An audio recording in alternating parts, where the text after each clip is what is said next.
Welcome to this new episode of Lorenzo Penna, Primi, Albori, Musicali. We are here with Musicus GPT. Say hello, Musicus GPT.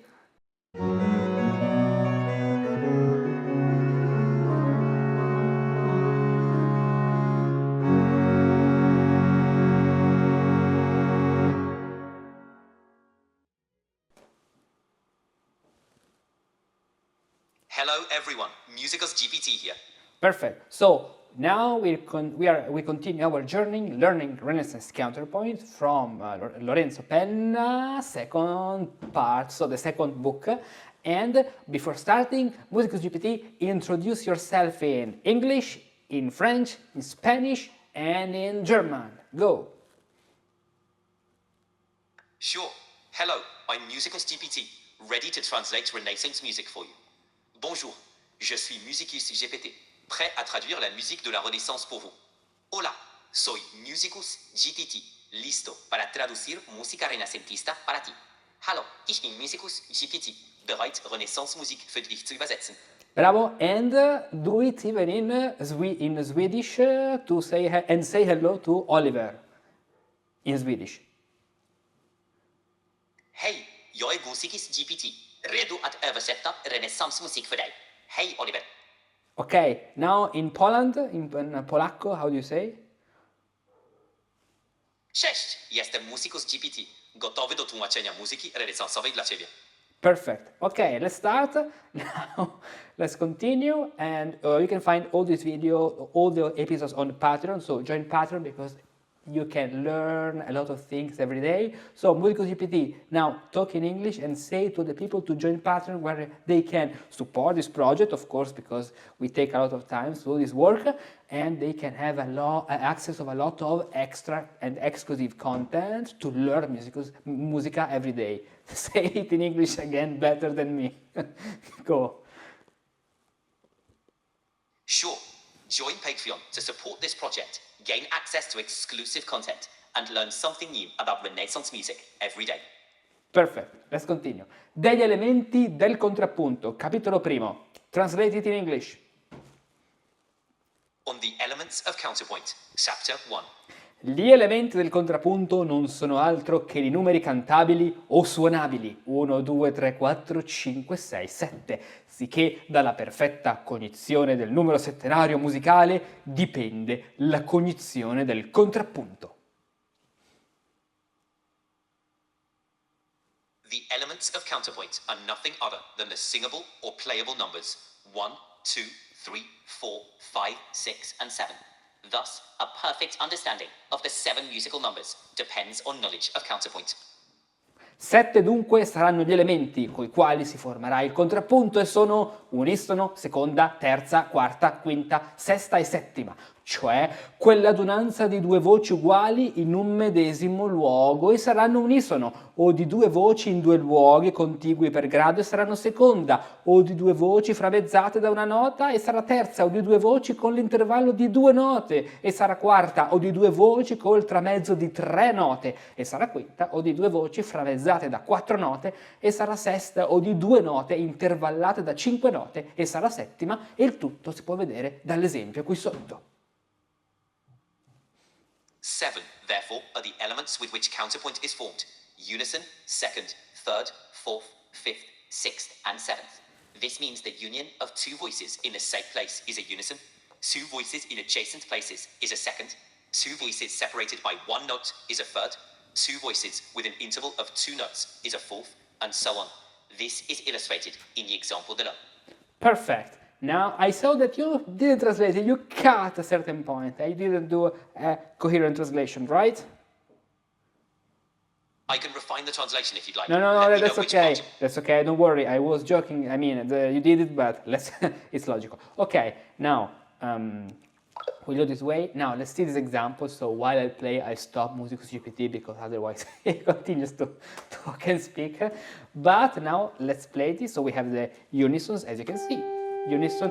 All these things now more in depth about intervals is something which is more clearly explained in the Renaissance Musicus Practicus path, especially in the Cantus Firmus level, third chapter on the Musicus Practicus Academy. You can start your journey where you can learn, for example, the different species of the fifth or the sixth, which are more important for understanding the modes and the tones. And this is something you, as we said in the previous video, is something which you have to study before counterpoint, even a little, but it's very important that you know all of this. Now, let's stay coherent to this book. So we have the unison, just the unison, the second, the third, in this case a major third, fourth, fifth, then the sixth, and the seventh. Nothing more to say, because if you are here, I hope that at least the very basic of a musical knowledge is something you already know, I mean, the intervals. Let's continue, so let's review, okay, ChatGPT, Musicus GPT, hello, can you hear me? Yes, I can hear you. Perfect. Go ahead. Let's continue. Let's continue our translation. Da ciascheduno di questi 7 elementi, che si chiamano principali o semplici, ne derivano i loro composti o replicati, triplicati, quadruplicati, eccetera. E questi si formano con aggiungere un numero 7 al numero principale. From each of these 7 elements, called primary or simple, come their compounds, such as doubled, tripled, quadrupled, etc. These are formed by adding the number 7 to the primary number. Per esempio, all'1 aggiunto un 7 forma un'ottava, al 2 aggiungesi un 7 sarà una nona, al 3 aggiunto un 7 sarà una decima, e così degli altri come gli esempi seguenti. For example, adding 7 to 1 forms an octave. Adding 7 to 2 will make a ninth. Adding 7 to 3 will be a tenth, and so on, as shown in the following examples. So, as you can see, in this example, we have the table with 1, 2, 3, 4, 5, 6, 7, the 7 numbers, and the 7th numbers plus 7, we get the replicati, which means repeated one time, so an octave higher in modern terms. Triplicati, so 2 octave higher, 15, 16, 17, and going on. Quadruplicati 4 times, 22, 23, 24, up to the 28. If you play the organ, you know that we have the vigesima nona, vigesima seconda, vigesima terza. As you can see, the vigesima nona is the octave, but 1, 2, 3, 4 octaves. I stop playing 4 octaves above, as you can see. Okay, let's continue now. Let's surge, Musicus GPT, surge. Ok, let's continue. Ma perché di questi elementi o voci musicali parte sono consonanti e parte dissonanti, e dei consonanti parte sono perfetti e parte imperfetti, perciò sono necessarie le 2 divisioni seguenti.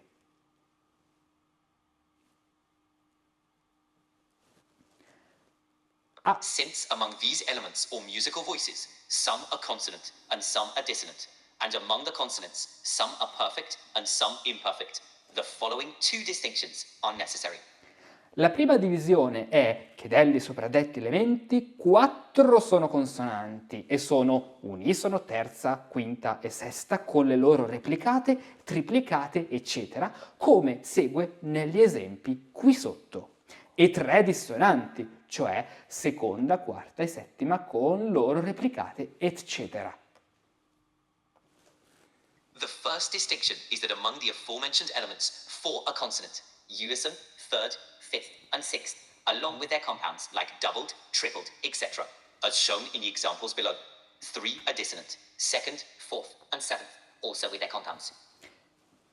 Perfect. Now, let's analyze this example. So this is just a table where we can see the consonances 1, 3, 5, and 6 from here, and here just the dissonances. Now we have even another example here with unison, third, fifth, and sixth, so in terms with notes. So GG unison, third, fifth, sixth, and then the dissonances, so the second, the fourth, and the seventh, as you can see, and replicate, so counterpoint, another with more, or so 1 octave higher. Ok, let's continue. Si avverta che la quarta, accompagnata con l'armonia delle altre parti, facendo parte di mezzo e consonanza, perché avendo questa rispetto alla parte inferiore fa quinta seco, che è consonanza. It should be noted that the fourth, when accompanied by harmony in other parts, can act as a consonance because, in relation to the lower part, it forms a fifth, which is consonant. Perfect. It's written in very bad Italian, actually, because the Italian of this period is very bad. But Musicus GPT recognizes it. He is very intelligent. Si avverta che la quarta, so the fourth, accompanied, okay, blah, blah, blah. As you can see here in the example, we have C, C'è Sol Fa Ut, G Sol Re Ut, and C'è Sol Fa Ut. So this quarta di mezzo means fourth in the middle. So it's only a fourth between G Sol Re Ut and C'è. Or better, to be very precise, we should do that this is the middle C, so C'è, Sol, Fa, Ut with the lower case letter. Then this is the G, Sol, Re, Ut, so with this way, with the lowercase letter, G, Sol, Re, Ut, and C'è, Sol, Fa, Ut, double lowercase letter, C'è, Sol, Fa, Ut. This way, because we are in the sovra-acute order. This is something you can learn in the solmization level, so start now your 2 free levels of the Musicus Prattici Academy, level 1 and 2 of solmization, and then all the other things, so you can learn all these aspects about music. What does it mean? G, Sol, Re, Ut. G is Sol in the natural hexachord, Re in the soft hexachord, and Ut in the hard hexachord. This is something you have to be very quick in saying this. And this is an example where you can see that the fourth in the middle, it's a consonant because it acts as a fifth. Okay, so to join the Musicus Practicus Academy, with especially the Renaissance path, which is very important to understand deeply all these things, link in the description, but I'll remind you later. Now, ok, let's continue our journey. Surge Musicus GPT. La seconda divisione è che delle sopraddette consonanze 2 sono perfette, cioè unisono, e quinta con le loro replicate.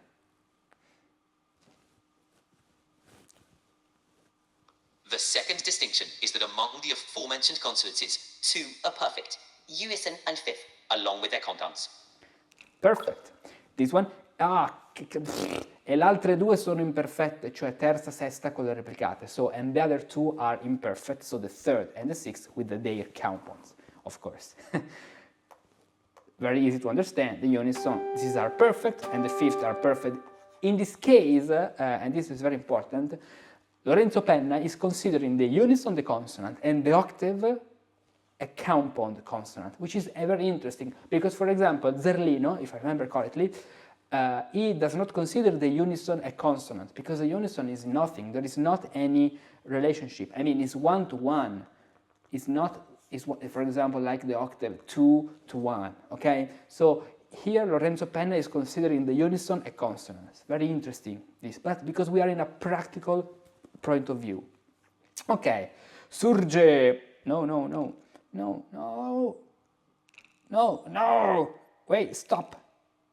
Surge Musicus GPT. Surge, ok, let's continue. Sono dette imperfette perché per accidente si possono alterare o diminuire con il diesis o bemolle, come si dirà più avanti, il che non avviene alle consonanze perfette. Oh no, what are you doing? No, wait, something is wrong, something is not working. Okay, because I have to restart a new chat. Okay, now it's working. Musicus GPT, let's continue our translation. So, sono dette imperfette perché per accidente si possono alterare o diminuire con il diesis o bemolle, come si dirà più avanti, il che non avviene alle consonanze perfette. Alright, so sono dette imperfette perché Uè, per traduci in accidente inglese, Pirla. they are called imperfect because incidentally they can be altered or lowered with a sharp or flat, as will be explained later. This does not occur with perfect consonances. Yeah, actually, this voice is much better. So, let's continue. Qui incominci il scolare sulla cartella a fare il contrappunto di nota contra nota. Date queste distinzioni, devo sopra ciascheduna discorrere e incomincerò dalle consonanze perfette. Here the student begins to practice counterpoint note against note on the sheet, given these distinctions. I must elaborate on each of them, and we'll start with perfect consonances. Okay, perfect. And now we have the second chapter, so we'll continue with the second chapter in the next video. But I want to point out a very interesting thing. What's this thing? As you can see, Lorenzo Penna is saying that they are called imperfette because they can be altered, so increased or made smaller with the sharp or the flat. So maybe this is something very interesting because I have always asked myself, but why are they called imperfette? Imperfect. That's the reason. If you take a fifth and you increase it, it's not anymore a consonant. It becomes a dissonance, as you can see. But a major third can be made minor with the flat, mi, fa, or the contrary, a minor third or a minor sixth can be made major with the sharp fa, mi, this way. And so let's continue our journey in that video starting the chapter 2. And Musicus GPT, okay, we have finished the second episode, so let's say hello to all people who is watching and listening us. Go. All right, thanks for joining us for this second episode. We hope you enjoyed the exploration of early music theory. Stay tuned for more insights, and we'll catch you next time. Perfect. And di a tutte le persone, no, adesso parlo in italiano così dovete ascoltare, di a tutte le persone di venire su Patreon dove troveranno contenuti esclusivi ogni giorno per imparare qualcosa della musica antica, e cioè, quindi composizione, contrappunto, armonia, rinascimentale, barocca, e di cominciare il percorso che è proprio strutturato, ben fatto, nella Musicus Prattici Academy, dove possono cominciare il percorso di Hexachordal Solmization, imparare la solmizzazione, il Cantus Firmus, la notazione mensurale e i toni e modi del Rinascimento. Sure. To everyone listening, make sure to join Richardus on Patreon for exclusive content where you'll learn something new about early music every day. Dive into composition, counterpoint, harmony, and the Renaissance and Baroque eras. Start your structured journey with Musicus Practicus Academy, mastering hexachordal solmization, cantus firmus, mensural notation, and the modes of the Renaissance. Perfect. So let's say hello everyone, and see you in the next video. Great. Thanks for tuning in, everyone. We'll see you in the next video. Fa, re, fa, mi, fa, la, fa. Wait, what's going on? What are all these strange notes? Look at this. This is how they read notes during the Renaissance and the Baroque period. This is a book of the beginning of the 17th century. Now, tell me, how can you understand and play Renaissance and Baroque music correctly if your way of reading is completely different from what they used? Even worse, how can you compose new music in a stylistically accurate way if you start from a mindset which is diametrically opposed to what all ancient musicians used?